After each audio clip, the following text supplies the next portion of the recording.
Good afternoon. I'm Ed Pozzuoli, president of Trip Scott, and welcome to another edition of our webcast. This afternoon, we have Chip Lamarca, the county commissioner of District 4. Chip was elected to that county commission seat in November 2010. Chip, welcome. Ed, good to be back. Chip, when you were elected, Broward County was going through a severe economic downturn. Unemployment was over 11%.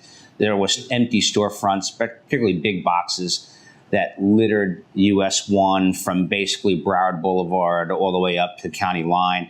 Real estate, the residential real estate market was in turmoil, and development and construction in the county were virtually non-existent. What's the state of the economy today as we sit in Broward? Well, Ed, ironically, I remember that time very well. My background is in construction, and those were very tough times, both in the real estate industry, construction industry. Basically, things came to a standstill. But I'm happy to tell you today, things are looking up in a big way. We have worked with businesses to bring businesses down here, create business on that corridor, on the A1A corridor as well. Those are the north-south corridors in my district, and Federal Highway is a whole different view now. Where does unemployment sit now? You ready for this? 5.3%. Wow. Yeah. So that's below the state average. It's below the state average at 6.7, but the state's doing great too. We're all working hard to make that happen. And the real estate and development market? Coming back in a big way. I mean, we can see luxury apartment projects here in South Florida, here in downtown. We see back on A1A projects going on there and revitalization, and it's just nice to be around an economy that's working again. You're the liaison to the Greater Fort Lauderdale Alliance. Mm-hmm. Explain to our viewers what the Fort Lauderdale Alliance does. Okay, so the Greater Fort Lauderdale Alliance is our county public-private economic development group.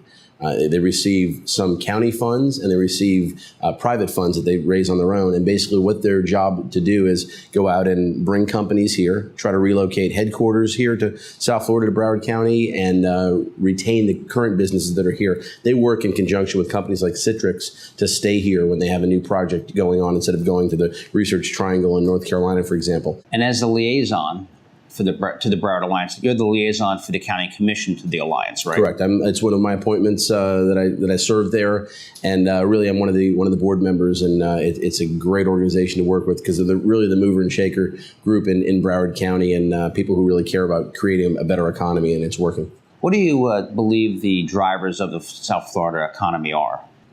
Clearly, our real estate and construction, our tourism.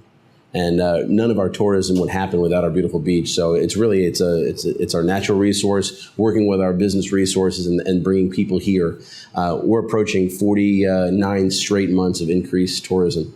And for every 83 people that come to Broward County, visitors, tourists, one permanent job is created. And if you think about that, we had 10 million visitors to Broward County last year, to our beaches and to around Broward County. So that's a lot of permanent jobs. So let's talk about the protection of the beaches. You were an integral part in the beach renourishment project after the beach suffered a little bit of a hit when Sandy passed. Correct. Give us an update on that. Well, that was an opportunity to really put politics aside and work together.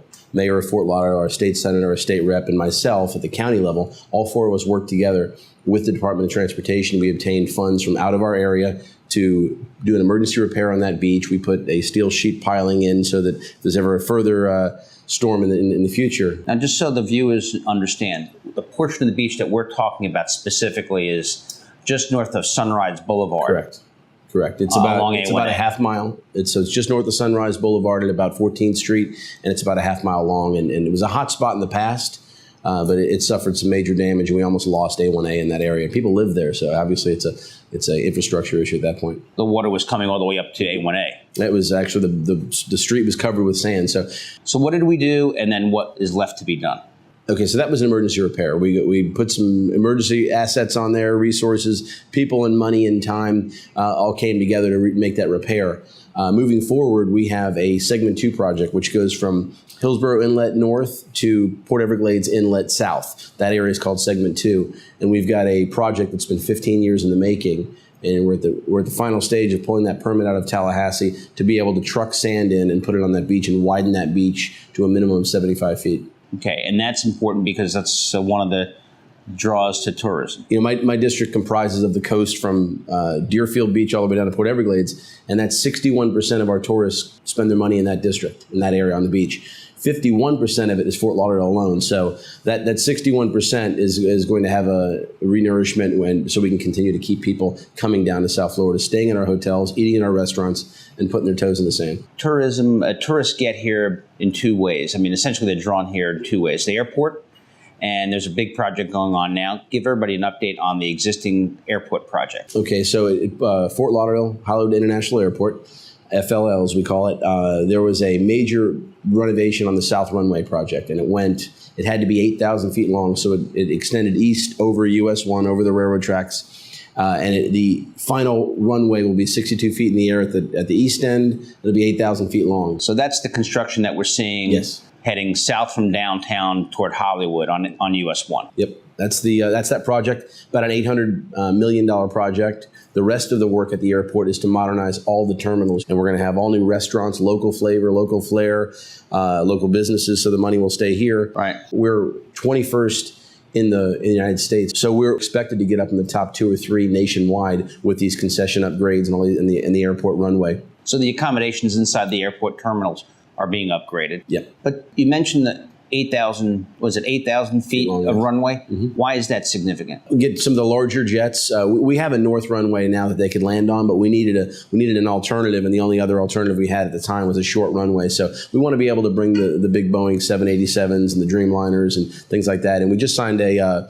contract statewide. We're the preferred airport for Norwegian Air. So we're going to be getting Norwegian Airlines. They have about 8 of these 787s. So we would like to be receptive, and we want to bring these carriers in. So we're happy about what's going on at the airport. Long time coming. All the neighbors are signed on now, and it's a good thing. Let's direct our attention just to the east of that. The port is now going through some substantial renovation as well. Describe the projects that are ongoing there. Well, our Port Everglades it was just named the #1 cruise port in the world. We hover between first and third in the number of passengers we put through, almost 4 million a year. And we have the 2 largest cruise ships in the world, and we're going to be getting another very significant, large, modern ship there to call it home.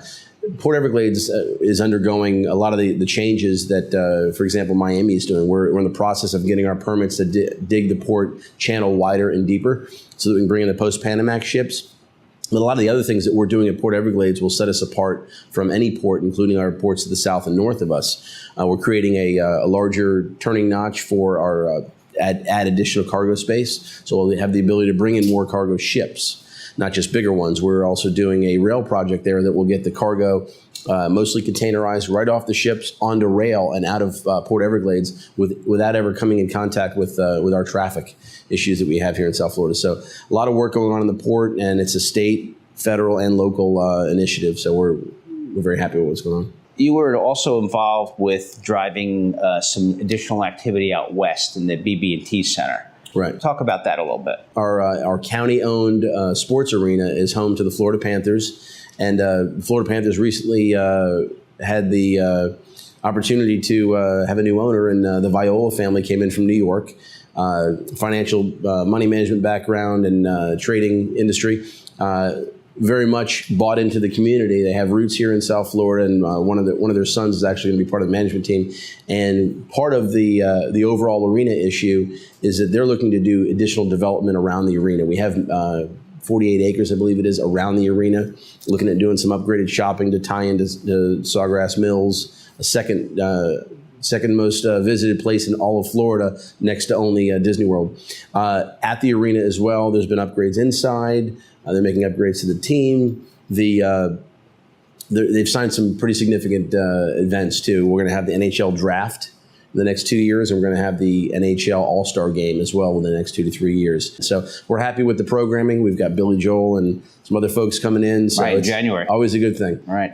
And the last piece was important piece, more of a compassionate piece of our returning vets. Mm-hmm. You put through a program in the county called the Vet Pass program. My passion for our vets and our military, and why we're able to do what you and I are doing right now is because of what they've done. But one of the things that I wanted to do is make sure, I've been working on this for almost 3 years. I wanted to make sure it didn't have a huge fiscal impact. So we were able to do that, working with Mission United, working with our veteran services at Broward County. And what it is a free bus pass for veterans who would like to ride the bus to find a job, go to their resources, the VA clinic, whatever they might need, and just frankly, quite honestly, to get around, because we need to give back to them for what they've done for us. So I'm passed unanimously and thrilled with the vote. Well, I appreciate the work, and Chip LaMarca, thank you very much for spending the time with us today. Good to be here.